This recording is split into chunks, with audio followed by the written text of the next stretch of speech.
পৃষ্ঠা ১২৭ unit 2 cell structure and function of animal sell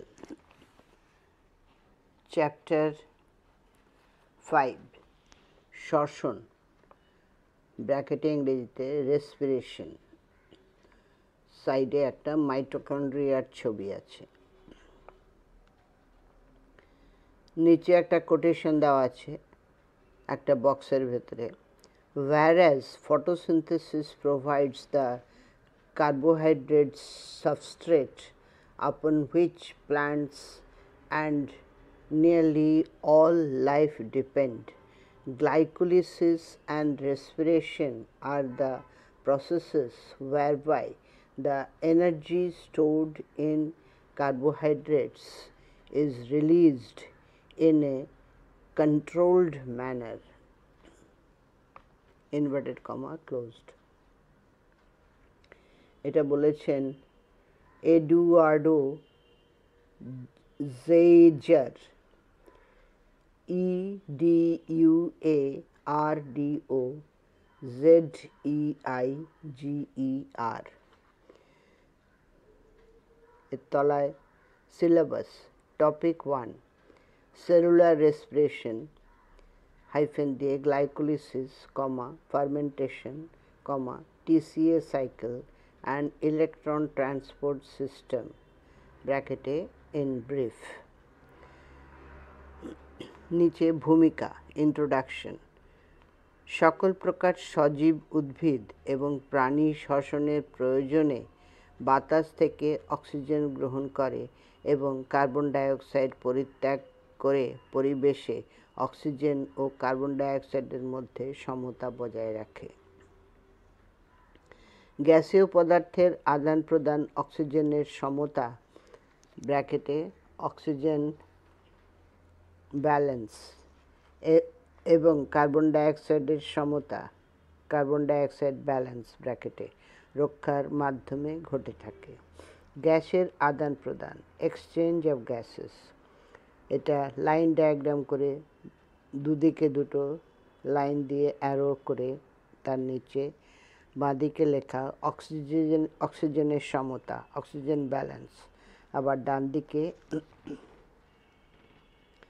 arrow দিয়ে carbon ডাইঅক্সাইডের সমতা carbon dioxide balance অক্সিজেনের সমতার নিচে সবাত শ্বসন পদ্ধতিতে প্রতি অণু গ্লুকোজ জারণের জন্য 6 অণু অক্সিজেনের প্রয়োজন হয় ফলে শ্বসনের প্রয়োজনে সকল প্রকার সজীব উদ্ভিদ ও প্রাণী বাতাস থেকে O2 গ্রহণ করে এর ফলে বাতাসে যে O2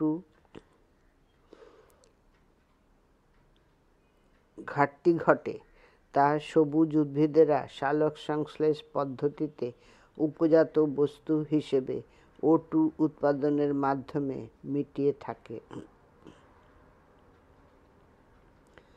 কার্বন ডাইঅক্সাইডের সমতা তার তলা আছে সবাত শ্বসন পদ্ধতিতে প্রতি অণু গ্লুকোজ জারণের ফলে 6 অণু কার্বন ডাইঅক্সাইড উৎপন্ন হয় যা নিঃশ্বাস প্রক্রিয়ায় বাতাসে নির্গত হয়ে CO2-র আধিক্য ঘটায় কিন্তু সবুজ উদ্ভিদ অন্ধকার দশায় অঙ্গার আত্তীকরণ পদ্ধতিতে ওই CO2 শোষণ করে কার্বন ডাইঅক্সাইড শোষণ করে পরিবেশে কার্বন ডাইঅক্সাইডের সমতা বজায় রাখে পরের পৃষ্ঠা 128 topic 1 cellular respiration glycolysis TCA cycle ETS কোষীয় শ্বসন গ্লাইকোলিসিস ব্র্যাকেটে আছে কোষীয় শ্বসন হাইফেন গ্লাইকোলিসিস TCA চক্র ETS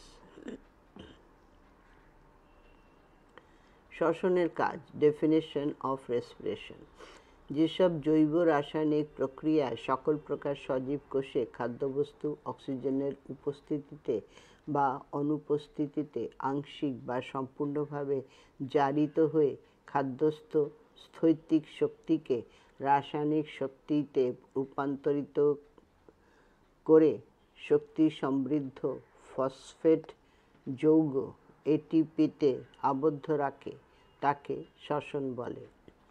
শ্বসনের পর্যায়, ফেজেস অফ রেসপিরেশন। সমগ্র শ্বসন পদ্ধতিটি তিনটি পর্যায়ে সংঘটিত হয়ে থাকে। নাম্বার 1, গ্লাইকোলাইসিস, ব্র্যাকেটে ইংরেজিতে GLYCOLYSIS। 2, ক্রেবস চক্র, KREBS সাইকেল। 3, ইলেকট্রন পরিবহন তন্ত্র, ইলেকট্রন ট্রান্সপোর্ট সিস্টেম, ব্র্যাকেটে। শ্বসনের সময় এবং স্থান, time and site of respiration. শ্বসন সকল প্রকার সজীব কোষে দিবারাত্র ঘটে থাকে। শ্বসনের বিভিন্ন পর্যায়গুলি কোষের যে যে অংশে ঘটে থাকে তা নিচের টেবিলে উল্লেখ করা হলো। পর্যায়, স্থান। 1, গ্লাইকোলাইসিস, কোষের সাইটোপ্লাজম, স্থান ওখানে হয়। 2, ক্রেবস চক্র, কোষের মাইটোকন্ড্রিয়ার ম্যাট্রিক্স। 3, ইলেকট্রন পরিবহন তন্ত্র, কোষের মাইটোকন্ড্রিয়ার অন্তঃপর্দা। শ্বসনের প্রকারভেদ, টাইপস অফ রেসপিরেশন। শ্বসনের অক্সিজেনের প্রয়োজনীয়তার উপর নির্ভর করে শ্বসনকে প্রধানত দুভাগে ভাগ করা হয়, যথা সবাত শ্বসন এবং অবাত শ্বসন। মুক্ত অক্সিজেনের দ্বারা যে শ্বসন ঘটে তাকে সবাত শ্বসন বলে। অবাত শ্বসনে অক্সিজেনের প্রয়োজন হয় না। নিচে ছকের সাহায্যে বিভিন্ন প্রকার শ্বসন প্রক্রিয়ার উল্লেখ করা হলো। শ্বসন, ব্র্যাকেটে রেসপিরেশন। আবার লাইন ডায়াগ্রাম, দুভাগে লাইন টেনে দুদিকে আনা হয়েছে, দুদিকে অ্যারো মার্ক দিয়ে। একদিকে সবাত শ্বসন, অন্যদিকে অবাত শ্বসন। অবাত শ্বসনের তলায় আবার লাইন টেনে দুভাগ, অক্সিজেনযুক্ত যৌগ দ্বারা গ্লুকোজ জারণ, আর অন্যটাতে জৈব উৎসেচক দ্বারা গ্লুকোজ জারণ, ব্র্যাকেটে সন্ধান।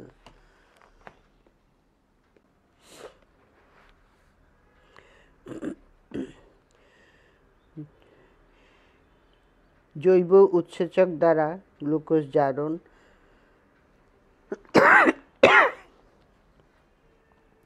ওখান থেকে লাইন টেনে আবার 4 ভাগ, কোহল সন্ধান, ল্যাকটিক অ্যাসিড সন্ধান, মিশ্র অ্যাসিড সন্ধান, বিউটাইরিক অ্যাসিড সন্ধান। এটা লাইন ডায়াগ্রামটা শেষ হলো। এবারে তার নিচে এ, সবাত শ্বসন, অ্যারোবিক রেসপিরেশন। যে শ্বসন পদ্ধতিতে মুক্ত অক্সিজেনের উপস্থিতিতে জীবকোষের শ্বসন বস্তু সম্পূর্ণরূপে জারিত হয়ে কার্বন ডাইঅক্সাইড এবং জল উৎপন্ন করে ও খাদ্যস্থ স্থৈতিক শক্তিকে উচ্চ শক্তি সম্পন্ন ফসফেট যৌগে আবদ্ধ রাখে তাকে সবাত শ্বসন বলে। রাসায়নিক সমীকরণ, chemical reaction. C6H12O6 + 6O2, arrow mark, তার উপরে উৎসেচক। 6CO2 + 6H2O + 686 kilocalorie. Next page, 129। B, অবাত শ্বসন, অ্যানারোবিক রেসপিরেশন, অ্যানএরোবিক, ANAEROBIC। যে শ্বসন পদ্ধতিতে প্রধানত অবায়ুজীবী জীবকোষে অক্সিজেনযুক্ত যৌগের অক্সিজেন দ্বারা শ্বসন বস্তুর আংশিক জারণের ফলে CO2 ও জল উৎপন্ন হয় এবং খাদ্যস্থ শক্তি উচ্চ শক্তি সম্পন্ন ফসফেট যৌগের, ব্র্যাকেটে ATP, মধ্যে আবদ্ধ হয় তাকে অবাত শ্বসন বলে। প্যারাকক্কাস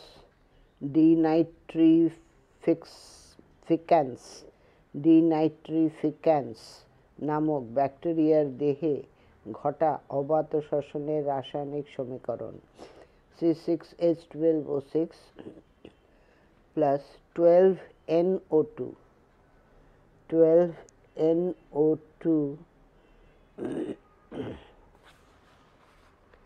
এটা আয়ন, উপরে মাইনাস আছে। Arrow mark, 6CO2 + 6H2O + 50 kilocalorie. সি সন্ধান ফার্মেন্টেশন, যে শ্বসন পদ্ধতিতে সজীব কোষে শ্বসন বস্তু অক্সিজেনের অনুপস্থিতিতে আংশিক জারিত হয়ে বিভিন্ন প্রকার জৈব যৌগ উৎপন্ন করে এবং খাদ্যস্থ শক্তি আংশিকভাবে উচ্চ শক্তিসম্পন্ন ফসফেট এটিপি যৌগতে আবদ্ধ রাখে, তাকে সন্ধান বলে। ইস্ট YEAST নামক ছত্রাকের দেহে জাইমেজ নামক উৎসেচকের সহায়তায় কোহল সন্ধান ঘটে থাকে। C6H12O6 অ্যারোমার্ক ওপরে জাইমেজ উৎসেচক 2C265OH plus 6CO2 plus 25 kilocalorie. এরপরে বক্সের ভেতরে আছে শ্বসন হার বা শ্বসন অনুপাত RQ, রেসপিরেশন কোশেন্ট RQ, শ্বসন প্রক্রিয়ায় উৎপন্ন কার্বন ডাইঅক্সাইড এবং ব্যবহৃত অক্সিজেনের আয়তনের অনুপাতকে শ্বসন অনুপাত বা RQ বলে। Therefore, শ্বসন অনুপাত বা RQ equal to নির্গত কার্বন ডাইঅক্সাইডের পরিমাণ ডিভাইডেড বাই গৃহীত অক্সিজেনের পরিমাণ। শ্বসন অনুপাতের RQ মান সর্বোচ্চ 1 হতে পারে, 1 হতে পারে। স্ববাত শ্বসন এবং অবাত শ্বসনের মধ্যে পার্থক্য, differences between aerobic and anaerobic respiration. 3টে কলম, পার্থক্যের বিষয় প্রথমটা, সেটা অত বড় না, তারপরে স্ববাত শ্বসন, লাস্টটা অবাত শ্বসন। পার্থক্যের বিষয় 1 নম্বর, অক্সিজেনের প্রয়োজনীয়তা। স্ববাত শ্বসনের তলায় মুক্ত অক্সিজেনের প্রয়োজন হয়, অবাত শ্বসন মুক্ত অক্সিজেনের প্রয়োজন হয় না। 2 নম্বর, শক্তির পরিমাণ। স্ববাত শ্বসন এই প্রকার শ্বসন পদ্ধতিতে শ্বসন বস্তু সম্পূর্ণ জারিত হয়ে 686 কিলোক্যালোরি শক্তি উৎপন্ন করে। একটা অণু কার্বোহাইড্রেটে, গ্লুকোজে। অবাত শ্বসন এই প্রকার শ্বসনে শ্বসন বস্তু জারিত হয়ে অপেক্ষাকৃত কম (50 কিলোক্যালোরি) শক্তি উৎপন্ন করে। 3 নম্বর, ঘটার স্থান। স্ববাত শ্বসন এই প্রকার শ্বসন কোষের সাইটোপ্লাজম এবং মাইটোকন্ড্রিয়ায় ঘটে থাকে। অবাত শ্বসন এই প্রকার শ্বসন সাইটোপ্লাজমে অনুষ্ঠিত হয়। 4 অবস্থান। সকল প্রকার বায়ুজীবী জীবকোষে লক্ষ্য করা যায়। অবাত শ্বসন 4 নম্বর, অবায়ুজীবী জীবকোষে লক্ষ্য করা যায়। এবারে সায়েন্টিস্টদের ফটো দিয়েছে। H.A. Krebs 5.1 ক্রেবস চক্রের আবিষ্কর্তা। লিপম্যান এটিপি চক্রের জনক।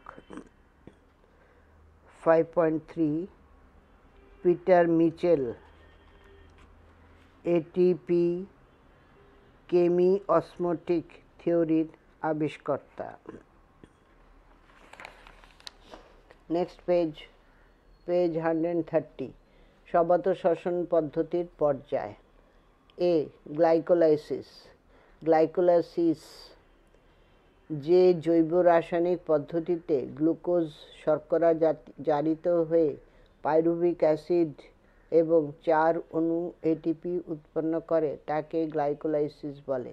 শ্বসনের প্রাথমিক পর্যায়টি সাইটোপ্লাজমে সংঘটিত হয়। বিজ্ঞানী এমডেন মেয়ারহফ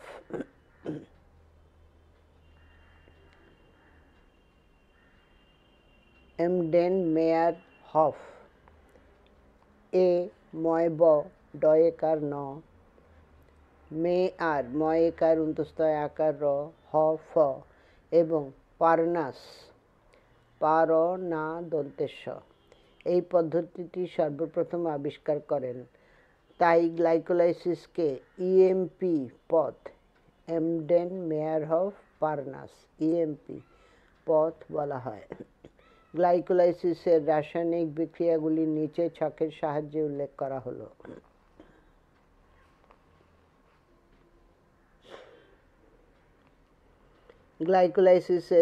গ্লাইকোলাইসিস প্রক্রিয়ার বিভিন্ন পর্যায়। বাঁদিকে আছে বক্সে একটা ছোট করে শক্তি বিনিময়কারী পর্যায়। গ্লুকোজ 6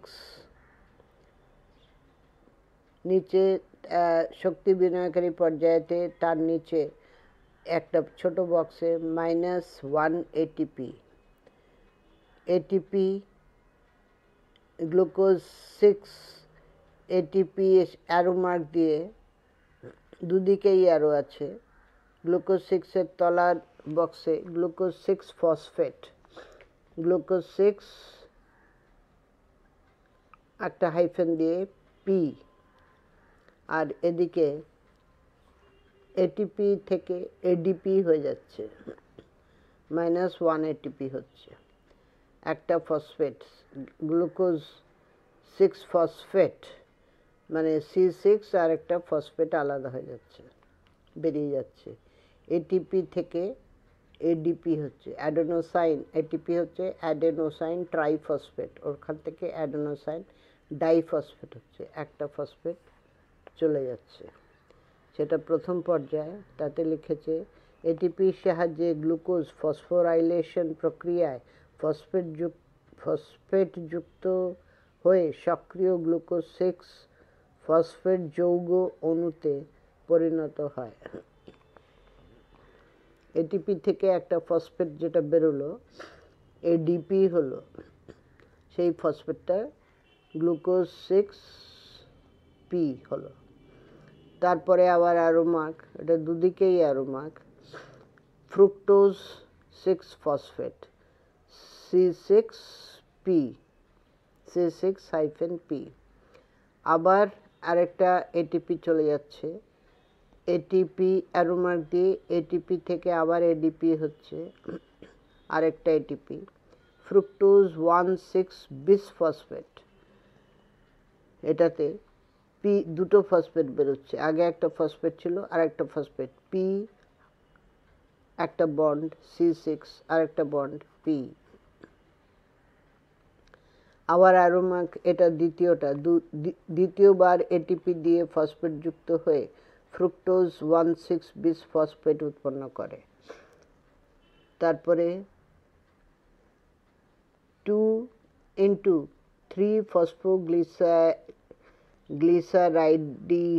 গ্লিসারালডিহাইড, এটা C6 ছিল, এটা C3 হয়ে গেল, পি C3 2 দুটো। শক্তি উৎপাদনকারী পর্যায় এর পরেরটা PGAL।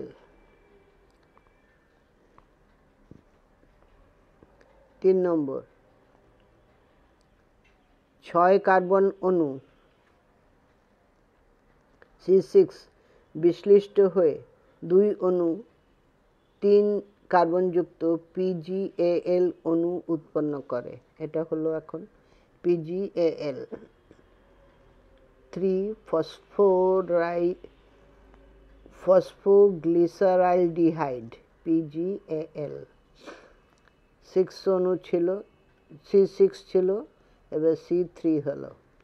তারপরে শক্তি উৎপাদনকারী পর্যায় 2NAD+, ওটা সাইডে এটা অ্যারো দিয়ে দেখাচ্ছে, ওটা হয়ে গেল 2NADH+H+। NADটা এটা হাইড্রোজেন মিশে গেল।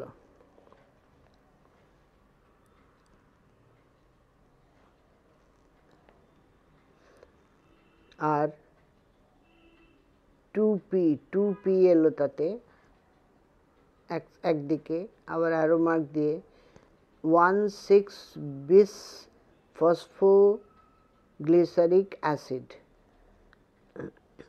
2 into 1,6 bis phosphoglyceric acid BPGA। P single bond C3 আবার পি।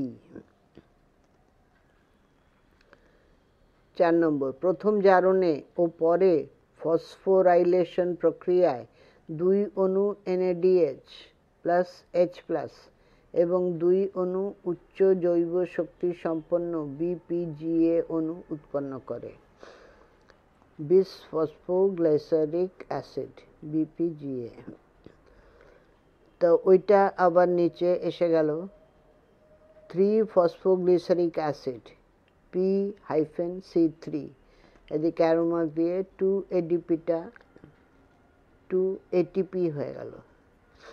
2 ADP দিয়ে 5 নম্বর 2 ADP দিয়ে দুটি ফসফেট মূলকে অপসারিত হয়ে মূলকে অপসারিত হয়ে 2 অণু ATP এবং 2 অণু PGA উৎপন্ন করে।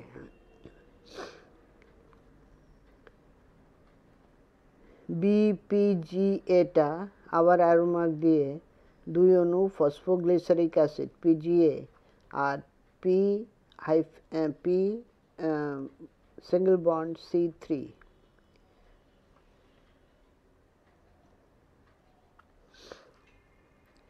এটা পড়লাম এক্ষুনি, 2 অণু PGA তৈরি করে। তারপরে আবার আরো মার্ক দুদিকে, তারপরে সাইডে আবার ওর থেকে আরো মার্ক দিয়ে 2H2O হচ্ছে। 6 নম্বর, জলের অপসারণের মাধ্যমে জারণ ঘটিয়ে 2 অণু ফসফোএনল পাইরুভিক অ্যাসিড PEP উৎপন্ন করে। H2 একদিকে হলো, আবার অ্যারো মার্ক দিয়ে 2 phosphoenol pyruvic acid P single bond C3, এটা PEP হলো phosphoenol pyruvic acid plus 2 ATP নিচে। আবার অ্যারো মার্ক দিয়ে 2 ADPটা আবার 2 ATP হলো। অ্যারো মার্ক দিয়ে 2 ইন্টু পাইরুভিক অ্যাসিড 2 ATP মোট উৎপাদন 2 ATP হলো। 8 নম্বর, পাইরুভিক অ্যাসিড গ্লাইকোলাইসিস বিক্রিয়া পথের শেষ বিক্রিয়া লব্ধ বস্তু।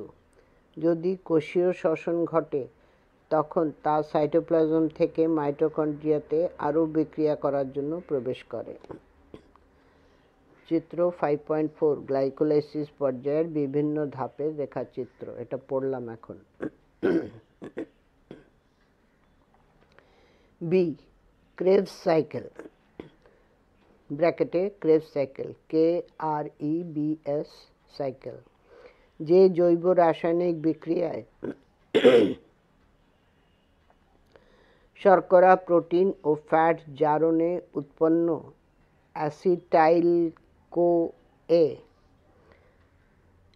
এটা ক্যাপিটাল জারিত হয়ে 24টি উচ্চ শক্তি সম্পন্ন ATP অণু প্রতি অণু গ্লুকোজ থেকে মুক্ত করে তাকে ক্রেবস চক্র বলে। বিজ্ঞানী হ্যান্স ক্রেবস 1937 খ্রিস্টাব্দে সর্বপ্রথম পদ্ধতিটি আবিষ্কার করেন। তার এই নামানুসারে এই রাসায়নিক বিক্রিয়াটিকে ক্রেবস চক্র বলা হয়।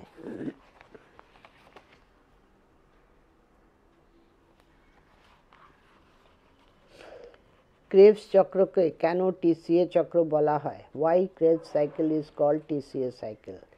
অ্যাসিটাইল-CoA ক্রেবস চক্রে প্রবেশ করে প্রাথমিক অন্তর্বর্তী যৌগ হিসেবে সাইট্রিক অ্যাসিড এবং আইসোসাইট্রিক অ্যাসিড উৎপন্ন করে। উক্ত যৌগ দুটিতে কার্বক্সিল মূলক 3টি করে অবস্থান করায় ক্রেবস চক্রকে ট্রাইকার্বক্সিলিক অ্যাসিড চক্র বলা হয়। ক্রেবস চক্রের বিভিন্ন বিক্রিয়াগুলি নিচে রেখাচিত্রের মাধ্যমে উল্লেখ করা হলো।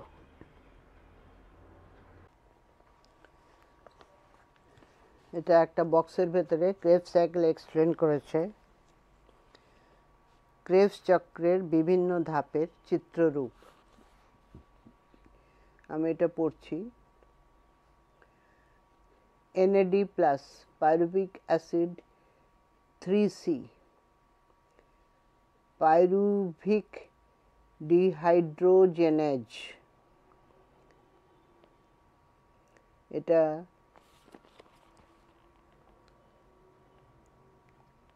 হলো NADH plus H plus, CO2 তার সঙ্গে মিশলো, অ্যাসিটাইল কোএনজাইম, অ্যাসিটাইল কোএনজাইম, তারপরে সিনথেজ অ্যারোমার্ক দিয়ে সিনথেজ সাইট্রিক অ্যাসিড 6C হলো, ওটা স্টেপ 1। তারপরে স্টেপ 2 অ্যাকোনাইটেজ উৎসেচক দিয়ে অ্যারোমার্ক দিয়ে H2O বেরিয়ে গেল, সিস অ্যাকোনাইটিক অ্যাসিড হলো 6C। তারপরে আবার অ্যারোমার্ক দিয়ে অ্যাকোনাইটেজ, আবার H2O এলো ভেতরে, এটা থার্ড স্টেজ, অ্যাসিটোসাইট্রিক অ্যাসিড হলো 6C। তারপরে আবার NAD প্লাস এলো, ডিহাইড্রোজিনেজ, ওটা ওই সাইকেল যাচ্ছে ওর তলায়, মানে অ্যারোমার্কটা তলার দিকে এলো, NAD প্লাসটা ডিহাইড্রোজেনেজ হয়ে গেল, NADH হলো প্লাস H প্লাস হলো, অ্যারোমার্ক দিয়ে তলায় এলো, অ্যাসিটোসাইট্রিক অ্যাসিডটা হয়ে গেল অক্সালোসাকসিনিক অ্যাসিড 6C, ওটা ফোর্থ স্টেজ। তারপরে আবার অ্যারোমার্ক দিয়ে নিচের দিকে এলো, ডিকার্বক্সিলেজ, CO2 বেরিয়ে গেল। তো সিক্স স্টেজে আলফা কিটোগ্লুটারিক অ্যাসিড হলো 5C, কার্বন ডাইঅক্সাইড বেরিয়ে গেল, CO2 বেরিয়ে গেল, একটা C বেরিয়ে গেল, তো 5C স্টেজে এলো। তারপরে আবার অ্যারোমার্ক দিয়ে NAD প্লাসটা সাইড দিয়ে অ্যারোমার্ক, NAD প্লাস ডিহাইড্রোজিনেজ হলো, NADH প্লাস H প্লাস হলো, আবার CO2 একটা বেরিয়ে গেল, 5Cটা এবারে তারপরে আবার অ্যাড হলো COA hyphen SH, সাকসিনিল COA 4C, 5C ছিল, CO2 আবার একটা বেরিয়ে গেল, এবারে 4C হলো 4C। তারপরে সাকসিনিক অ্যাসিড 4C, এখানে অনেকগুলো রিয়াকশন আছে। সিনথেটেজ উৎসেচকের সঙ্গে COASH বেরিয়ে গেল, H2O বেরিয়ে গেল, GTP বেরিয়ে গেল, GTPটা GDP হয়ে আবার ইনঅর্গানিক ফসফেট একটা বেরিয়ে গেল প্লাস PI, আর ADP থেকে ATP হয়ে গেল, ওই ফসফেটটা এর সঙ্গে মিশে গেল, ADPটা ATP হয়ে ATP বেরোলো। তারপরে stage 8th stage FADH2, FAD plus FADH2 হলো ডিহাইড্রোজিনেজ, ফিউমারিক অ্যাসিড, এটা FADH2 4C, ওটা 4C। তারপরে ওখান থেকে হলো ম্যালিক অ্যাসিড, ফিউমারেজ এনজাইম দিয়ে আবার H2O অ্যাড হলো, 9th স্টেজে ম্যালিক অ্যাসিড হলো 4C। তারপরে 4C থেকে আবার NAD 10th স্টেজে ডিহাইড্রোজিনেজ উৎসেচক দিয়ে অক্সালো অ্যাসিটিক অ্যাসিড, ওটাও 4C, NADH plus H plus হলো, অক্সালো অ্যাসিটিক অ্যাসিড আবার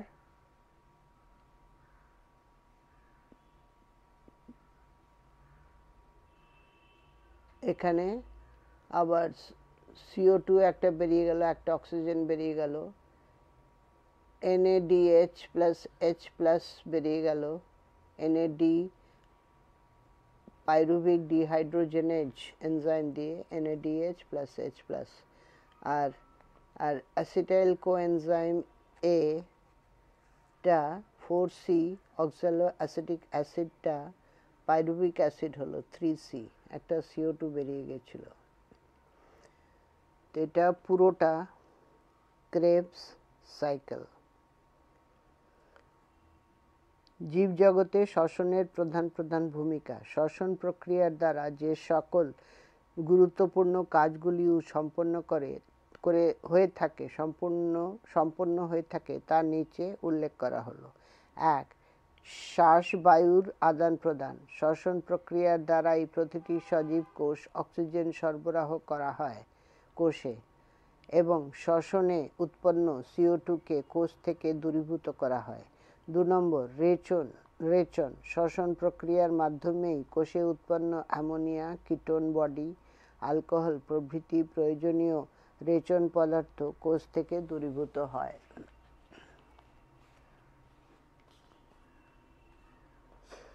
পেজ 132। 3 নম্বর অম্ল ও ক্ষারের ভারসাম্য রক্ষা। শ্বসন প্রক্রিয়ায় উৎপন্ন CO2 গ্যাস কোষ থেকে দূরীভূত হওয়ার ফলে দেহকোষে অম্ল এবং ক্ষারের ভারসাম্য বজায় থাকে। 4. তাপের ভারসাম্য। শ্বসন বস্তুর জারণের ফলে নির্গত তাপশক্তি এবং নিঃশ্বাস বায়ুর সঙ্গে নির্গত তাপের মাধ্যমে দেহের তাপের ভারসাম্য বজায় রাখে। 5. জলের ভারসাম্য। শ্বসন প্রক্রিয়ার দ্বারা দেহ থেকে জলীয় বাষ্প নির্গত হয়ে দেহে জলের ভারসাম্য বজায় থাকে।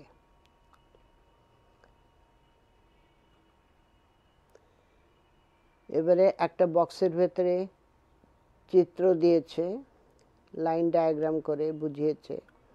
চিত্র 5.6। সবাত শ্বসনে উৎপন্ন মোট ATP অণুর সংখ্যা। উপরে গ্লুকোজ, ছকের সাহায্যে সবাত শ্বসনে উৎপন্ন মোট ATP সংখ্যা দেখানো হলো। উপরে গ্লুকোজ গ্লাইকোলিসিস দিয়ে 2 পাইরুভিক অ্যাসিড বেরোলো, আর 2 ATP বেরিয়ে গেল। 2 পাইরুভিক অ্যাসিড থেকে 2 NADH মিশে 1 গ্রাম মোল গ্লুকোজ থেকে উৎপন্ন ATP অণুর সংখ্যা। 2 NADH থেকে 6 ATP বেরোলো, 2 পাইরুভিক অ্যাসিড এদিকে বাঁদিকে, আবার 2 NADH থেকে আরেকবার 6 ATP বেরোলো, তারপরে ওটা পাইরুভিক অ্যাসিডটা হয়ে গেল 2 অ্যাসিটাইল কোএনজাইম। তারপরে ওটা ক্রেবস চক্রতে ঢুকলো, ক্রেবস চক্র গোল করে দিয়েছে। 2 CO2, ওটা আবার অ্যাসিটাইল কোএনজাইম থেকে 6 NADH, ওটা 18 ATP বেরোলো, ইলেকট্রন পরিবহন তন্ত্রতে ঢুকছে, ওটা 18 ATP বেরোলো। তারপরে 4 CO2 বেরিয়ে 2 FADH2, যেটা আবার ইলেকট্রন পরিবহন তন্ত্রতে ঢুকে 4 ATP বেরোলো, আর 6 O2 আর 6 H2O। তো টোটাল হয়ে গেল 34।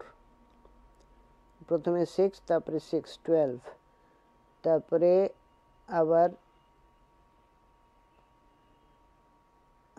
আবার 4, 12 plus 4 16, 16 plus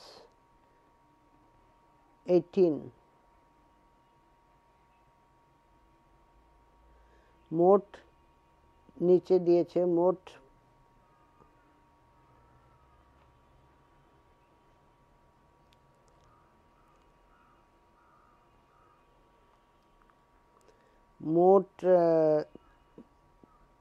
এদিক দিয়ে বাঁদিকে মাইটোকন্ড্রিয়া সাইটোপ্লাজমে দুটো, মাইটোকন্ড্রিয়াতে দুটো, তো এটা হয়ে গেল 4টি সরাসরি উৎপাদন 38 এটিপি।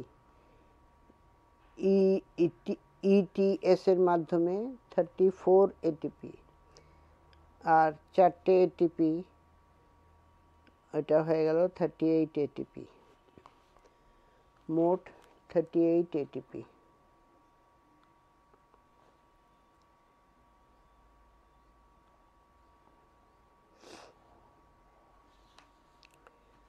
মানে 686 কিলো ক্যালোরি। শ্বসনের তাৎপর্য, সিগনিফিক্যান্স অফ রেসপিরেশন। 1. শক্তির মুক্তি। সালোক সংশ্লেষের মাধ্যমে সবুজ উদ্ভিদ যে খাদ্য প্রস্তুত করে তার মধ্যে সৌরশক্তি স্থৈতিক শক্তিরূপে সঞ্চিত থাকে। শ্বসনের মাধ্যমেই ওই শক্তির মুক্তি ঘটে, যা জীবদেহের নানান বিপাক ক্রিয়ায় শক্তির যোগান দিয়ে থাকে। 2 নম্বর, শক্তির রূপান্তর। সমুদ্রের ইলেকট্রিক রে মাছ এবং জোনাকি পোকার ক্ষেত্রে যে আলো উৎপন্ন হয় তা শ্বসন প্রক্রিয়ায় উৎপন্ন শক্তির রূপান্তর মাত্র। এছাড়াও শ্বসন প্রক্রিয়ায় যে শক্তি উৎপন্ন হয় তা তাপ শক্তিতে রূপান্তরিত হয়ে স্তন্যপায়ী এবং পক্ষী শ্রেণীর প্রাণীদের দেহকে গরম রাখে। 3 নম্বর, পরিবেশে O2 এবং CO2-র ভারসাম্য। সালোক সংশ্লেষ প্রক্রিয়ায় বাতাস থেকে CO2 শোষিত হওয়ার ফলে পরিবেশে CO2-র ঘাটতি লক্ষ্য করা যায়। অপরদিকে সালোক সংশ্লেষে উপজাত বস্তু হিসেবে যে O2 উৎপন্ন হয় তার ফলে পরিবেশে O2-র পরিমাণ বৃদ্ধি পায়।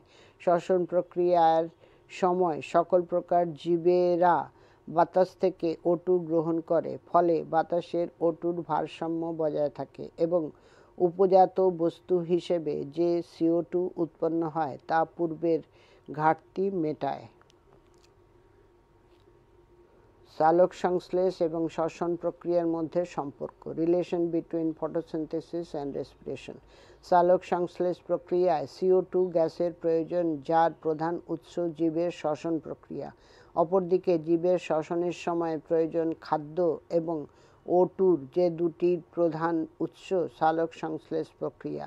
সুতরাং সালোক সংশ্লেষ এবং শ্বসন পরস্পর সম্পর্কযুক্ত।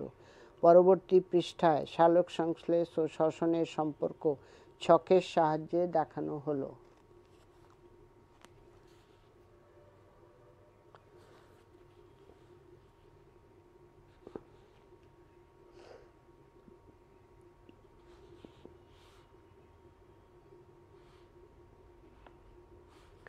এটা পৃষ্ঠা 132 এখানে শেষ হলো। আমি ফাইলটি এখানেই শেষ করছি।